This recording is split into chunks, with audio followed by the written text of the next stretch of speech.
You're traveling through the unknown, a journey beyond the corners of reality, where the shadows whisper and the chill runs deep.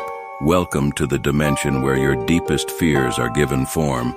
This is The Midnight Mystery. Welcome to The Midnight Mystery. This episode is called Don't Go Outside After 3:33. In each episode, we delve into the shadowed corners of our existence, bringing you tales of the eerie, the uncanny, and the downright terrifying. From the realms of the supernatural to the depths of the human psyche, no stone is left unturned, no dark secret left hidden. As the clock once again draws near midnight, prepare to embark on another adventure into the uncanny, the eerie, the horrifying, the midnight mystery.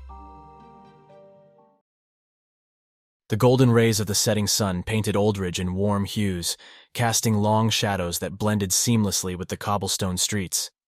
At first glance, the town was everything I had hoped for: quaint, peaceful, and untouched by the relentless pace of modern life.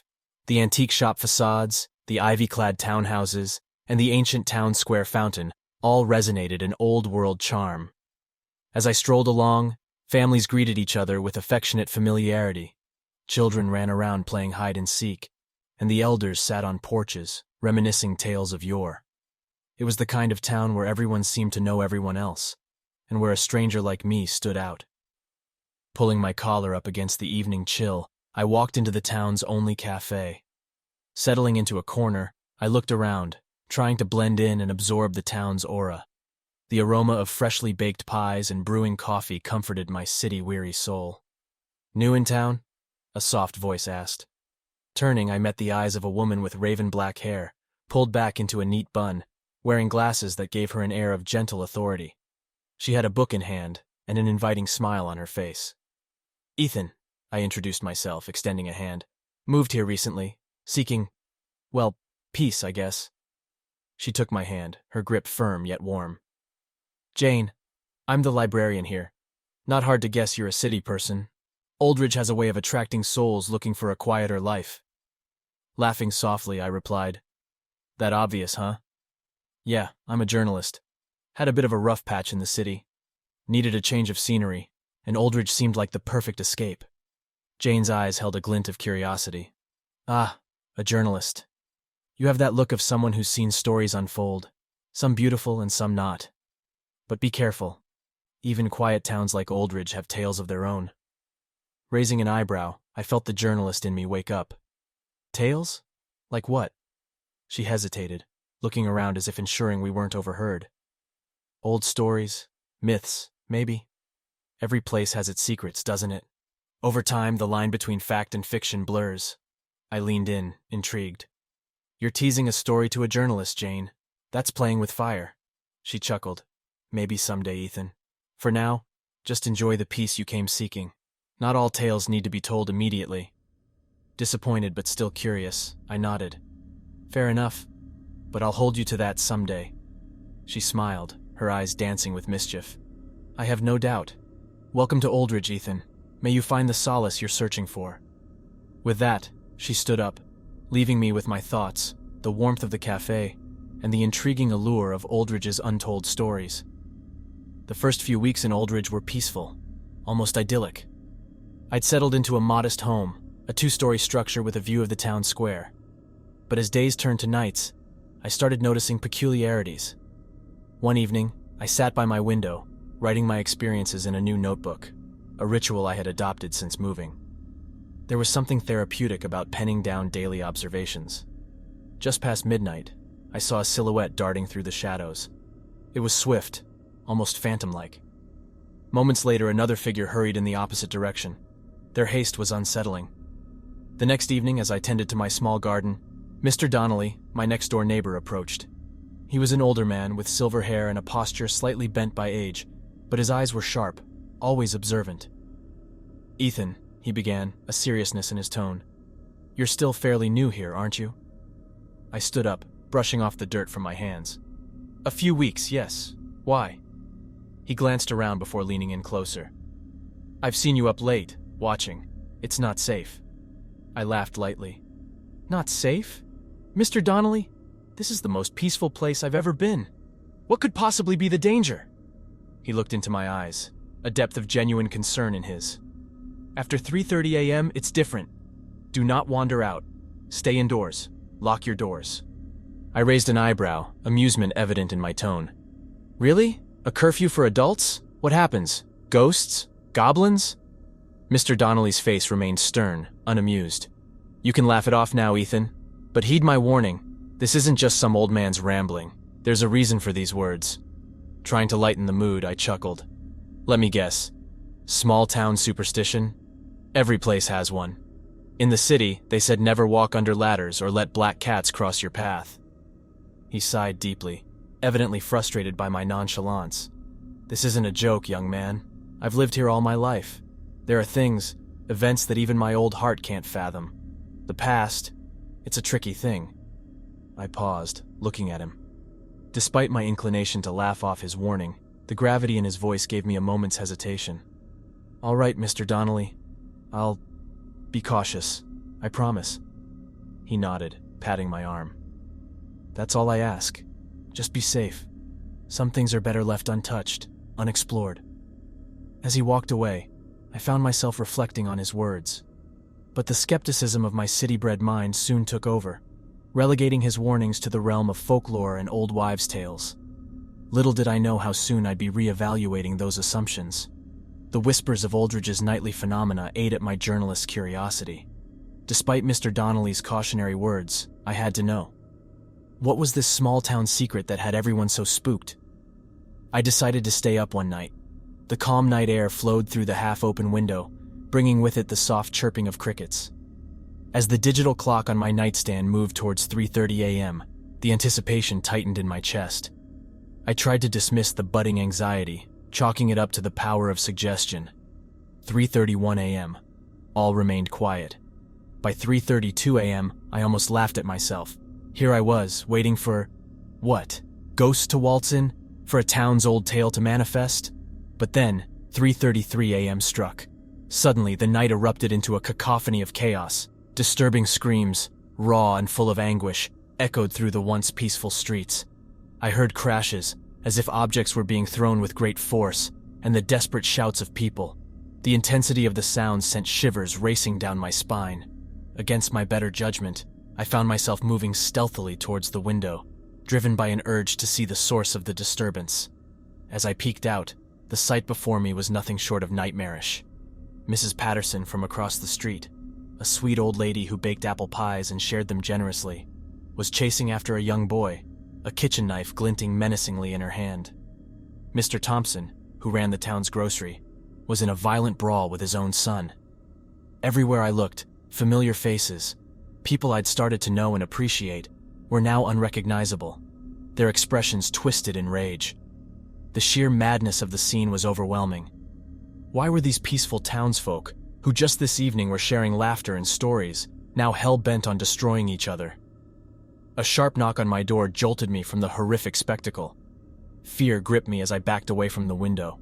The knocking grew more frantic, more desperate. Gathering my courage, I approached the door cautiously, my heart pounding loudly in my chest. "Who is it?" I called out, trying to keep my voice steady. "It's me, Jane," came the hurried response, her voice edged with panic. "Open up, quickly!" Without hesitation, I unlocked the door and pulled her inside, locking it behind her. Her normally composed face was pale, eyes wide with terror. "We need to stay away from the windows, Ethan," she said, her voice trembling. "They can't see us." I nodded, pulling her further into the living room, away from any line of sight from outside. "Jane, what's happening? Is this what Mr. Donnelly warned me about?" She took a deep breath, trying to calm herself. "Yes, but I never thought it'd be this… intense. It's getting worse." "Why? What's causing this?" I asked, trying to make sense of the situation. She shook her head. "Not now. We need to stay safe until dawn." The two of us sat in the dimly lit room, the only light coming from the soft glow of my digital clock. Time seemed to crawl as the sounds of chaos continued outside. Every scream, every crash only intensified the dread building within us. As the first rays of dawn began to peek through, the madness outside gradually subsided. With bated breath, we waited, praying for the safety of daylight. The The first light of dawn painted the sky a soft hue of orange as I stepped outside my home. Birds serenaded the morning, their melodies contrasting sharply with the remnants of the night's terror. The very air felt like any ordinary day in Oldridge, but the physical evidence betrayed the serenity. Broken glass crunched under my feet, a testament to the violence from hours before. Here and there I spotted objects, implements of aggression, discarded haphazardly. Perhaps the most unnerving of all were the smeared bloodstains, a chilling reminder of the chaos that had gripped this town at 3:33 a.m. What struck me was the town's reaction, or rather, the lack of it. People ambled along the streets, exchanging pleasantries, discussing mundane topics. Mrs. Patterson was out with her broom, sweeping away shards of glass from her broken window as if they were mere leaves. Children giggled and played, hopping over and around the ominous stains, while adults barely gave them a glance. Shocking, isn't it? Jane's voice startled me. She stood a few feet away, her eyes mirroring the confusion I felt. How quickly we adapt, how easily we move on. But how can they? I asked, gesturing towards the town's folks. It's like they're erasing any memory of last night. Jane hesitated, then beckoned me to follow her. We walked in silence until we reached the quiet confines of the town library, a haven where she spent most of her days. She took a deep breath. It's time you know the truth, Ethan. I nodded, waiting. Our town's malaise started decades ago, she began.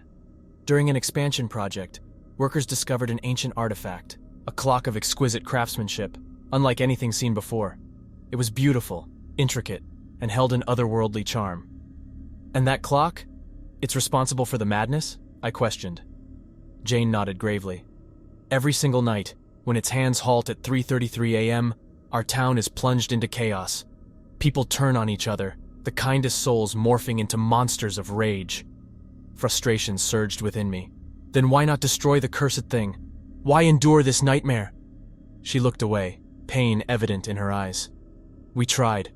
More than once. The town's leaders made several attempts to rid Oldridge of the clock, but each time calamities ensued. Fires that engulfed blocks, inexplicable floods in areas where water had no business being. I sank into a chair, struggling to grasp the magnitude of what Jane shared. So this cycle of horror and apathy, it's been the town's reality for decades? Jane nodded, tears forming in her eyes. It's why we've developed this routine, this disturbing resilience. We wake up, clean up, and pretend, all in the hope that one day we'll be free. A heavy silence hung between us. All the pieces fell into place, the town's quirks, Mr. Donnelly's warnings, the 3:33 a.m. horrors. The weight of Oldridge's grim secret consumed me. My journalist's instinct, the relentless drive for the truth, melded with a genuine desire to save this town that I was starting to care for. And Jane, with her resilience and strength, only added fuel to my determination. One evening, as the sun dipped below the horizon, casting long shadows across the town library's marble floor, Jane approached me with a stack of old town records. I thought you'd want to see these, she said, setting them down. As we delved deep into the annals of Oldridge's history, a dusty old diary caught my eye. It bore the seal of the town's founder, Josiah Ainsworth. Jane noticed my interest. That diary, she whispered, has been passed down for generations. Some say it holds dark secrets. Opening it, the brittle pages whispered tales from long ago. As I leafed through the entries, a particular one, dated shortly after the town's expansion, seized my attention. A stranger came to town today, a man of peculiar presence. He carried with him an extraordinary clock, its beauty unparalleled. He claimed to be a mere traveler, but whispers amongst the townsfolk suggest otherwise. Some believe he's a wandering sorcerer, given the odd aura about him. He presented the clock as a gift, a token of goodwill. Reading aloud, I could feel Jane leaning in, her curiosity piqued. Keep going, she urged. Yet greed, as it so often does, clouded my judgment. The clock, its value unmistakable, became an object of my obsession. I betrayed the stranger, denying him shelter and sustenance, thinking he'd leave the clock behind in his desperation. But he didn't. Instead, he promised that the clock would forever remind us of our greed, our betrayal. I paused, the weight of the revelation sinking in. The curse, I murmured. Jane nodded, her face pale. The founder's greed brought this upon us. Skimming further, I found another entry that caught my attention. The stranger's words haunt me. Every night as the clock stops, our once peaceful town descends into madness. I fear I've doomed us all. Closing the diary, a heavy silence enveloped us. The truth was both illuminating and heartbreaking. Jane finally broke the silence. The stranger, this wandering sorcerer, if he truly was one, his revenge was not just against Ainsworth but all of Oldridge. I nodded, my mind racing. We need to find a way to break the curse. There has to be a solution. Jane looked at me, determination in her eyes. Then let's find it. Together. The dark cloak of night had settled deeply by the time Jane and I began preparing for the ritual at the base of the cursed clock. Its ticking grew heavier, as if the weight of decades of horror was pressing upon its hands. As 3 a.m. inched closer, the town's aura changed dramatically. First came the fog, then the far-off murmurs, like a brooding storm approaching. The unease was palpable. From the depths of the fog emerged familiar faces, distorted by madness. First was Mr. Donnelly, eyes wild and face twisted in fury. "They're upon us," Jane whispered, her voice trembling but determined. As the crowd of deranged townsfolk closed in, their murmurs grew into shouts and screams. They weren't merely coming for us. They turned on each other with an unhinged violence. Mrs. Whitmore, the sweet baker, tore at the grocer with her nails, drawing blood. The town's constable, a symbol of peace, was swinging his baton indiscriminately, breaking bones and shattering hope. Mr. Donnelly, his gaze fixed solely on us, roared, "Interlopers!" He lunged, fists swinging. I barely managed to deflect his blows, feeling the heat of his rage. "Start the ritual, Jane!" I shouted amidst the chaos, my voice barely audible over the horrifying sounds of violence and mayhem. She nodded, frantically chanting verses from the diary. As she lit the sprig of thyme, its scent mingled grotesquely with the coppery tang of blood that now filled the air. The shard of stained glass was placed at the clock's base, reflecting the frenzied violence around it. With every second, the brutality intensified. Young Timmy from down the lane was brandishing a broken bottle, stabbing at anyone within reach. The schoolteacher, Mrs. Lawson, was shrieking wildly, throttling Mr. Green, the librarian. I tried to shield Jane as much as I could, fighting off those that came too close. A sudden sharp pain erupted on my arm. One of the townsfolk had slashed me with a knife. But there was no time to tend to wounds. We had a ritual to complete. "Bind the curse! Cleanse this blight!" Jane chanted fervently, her voice rising over the tumult. The crowd was now wholly consumed by their madness, their brutal actions a dance of death and chaos. Blood spurted, bones cracked, and anguished screams filled the air. The blood-curdling screams, the rage-filled blows, the symphony of chaos. It all seemed to converge, like a whirlwind, around the cursed clock's base where Jane and I desperately tried to piece together the final steps of the ritual. "I can't hear myself think!" I yelled, my voice hoarse, as another resident, a young girl I'd seen playing in the streets just the day before, lunged at me with a sharp piece of glass. "Stay focused, Ethan!" Jane's voice, filled with urgency, reached my ears. "We only have seconds! Recite the last verse with me!" Together, amidst the maelstrom, we chanted the ancient words, our voices sinking, rising in desperate hope. The clock's second hand seemed to move agonizingly slow, and as it inched closer to 3:33 a.m., the chaos around us intensified. The very air seemed thick, almost suffocating. Then, as the final word left our lips, and the clock's hand moved past 3:33 a.m., an immense wave of energy erupted from the clock's core. I felt it first as a shiver, starting from my toes and moving up. The ground trembled, and a blinding light pushed back the encompassing darkness. As swiftly as it began, the rage ceased.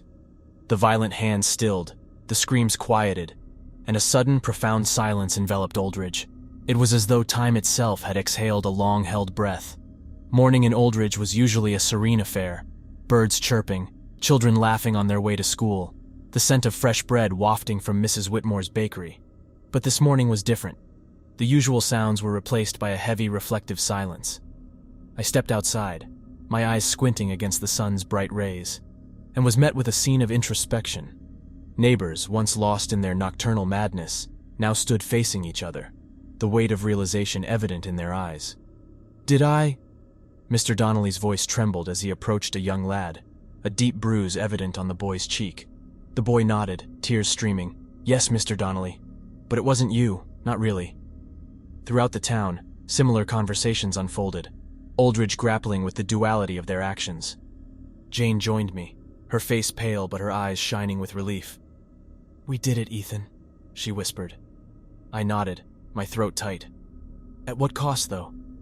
She looked around, her gaze lingering on a mother comforting her child, on old friends hugging tightly, on Mr. Donnelly, his face streaked with tears as he knelt, apologizing to the young boy. "At the cost of understanding, of compassion, and of second chances," she replied. As we walked through the square, people approached, their gratitude evident. "Thank you, Mrs. Lawson," the schoolteacher murmured, her embrace warm. "We never thought we'd see the day," Mr. Green, the librarian, said, his voice thick with emotion. But it was Clara, the founder's descendant, who summed up the town's sentiment as she stood on the steps of the town hall. "Aldridge will never forget its dark past, but today, because of you two, we embrace a future filled with hope. Let this day be a reminder that even in the darkest times, light can be found." The sun hung low in the sky, casting long shadows across Aldridge's streets, making the cobblestones glint in its golden hue. With every passing day since the curse was lifted, I felt the weight on my shoulders lighten, an unburdening of sorts. My reason for coming to Aldridge had been to find solace from my own demons, to find a fresh start. And in a way, I did. But now, the road beckoned once more. Jane joined me outside my modest rented house, her bag slung across her shoulder. "You really are leaving, aren't you?" I nodded, brushing a stray strand of hair from her face. "My time in Aldridge was meant to be a pause, not a full stop. But I won't be alone on my journey this time." Her lips curved into a sad smile. "The memories here, they're too much, Ethan. The nights of terror, the days of fear. I need a fresh start, somewhere where the past can't reach." I took her hand in mine, its warmth a reassurance. "Then let's go. Together." The townsfolk, many of whom had become dear friends, gathered to bid us farewell. Mr. Donnelly, his usually stern face softened by emotion, stepped forward. "Never thought I'd see the day when I'd be thanking a newcomer. You've done more for this town than you'll ever know." Mrs. Lawson, wiping away a tear, added, "Safe travels, Ethan. And Jane, know that Aldridge will always be home, no matter where life takes you." I hugged them, feeling the genuine warmth of their well wishes. "Take care of this town," I whispered to Mr. Donnelly, who nodded solemnly. As Jane and I walked away, hand in hand, the clock tower loomed ahead. That cursed artifact, now a symbol of hope and a testament to the resilience of Aldridge. The once menacing tick now seemed comforting, a heartbeat of a town that had seen too much but had emerged stronger. "Think they'll be all right?" Jane asked, her gaze fixed on the tower. I squeezed her hand. "They're survivors just like us. They'll not only be all right, they'll thrive." She smiled, a genuine hopeful smile, the kind that can only come from someone who's seen the worst but hopes for the best. "Then let's go find our new beginning." And so, with the town of Aldridge fading in the distance and its clock chiming a promise of a brighter tomorrow, Jane and I journeyed on, our past behind us and the vast open road ahead. The warmth of Aldridge's farewell still lingered in the air as we approached my car, parked on the outskirts. The setting sun painted the horizon in hues of orange and pink, promising a tranquil evening. The iconic clock tower stood tall in the distance, now devoid of its malevolence. Jane sighed softly, her fingers brushing the car's door handle. "You know, Ethan, I never thought I'd leave this place. It's been home, despite everything." Turning to face her, I looked deep into her eyes, seeing the reflection of a shared ordeal. The weight of the curse, the nights of horror, all bound us together. But there was another secret, a darker one, that only I knew. "You've been such a dear friend, Jane," I murmured, my voice barely a whisper. She blinked in surprise, her fingers freezing on the door handle. "Ethan? What are you—" But she never finished that sentence. My hand moved quickly, the blade concealed in my jacket slicing neatly across her throat. Crimson blossomed against her pale skin, a stark contrast to the dying light. Her eyes, wide with shock, bore into mine, searching for a reason, for understanding.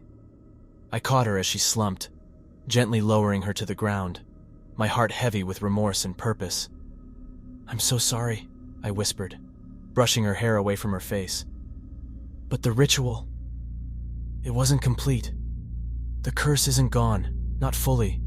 And you were the final piece."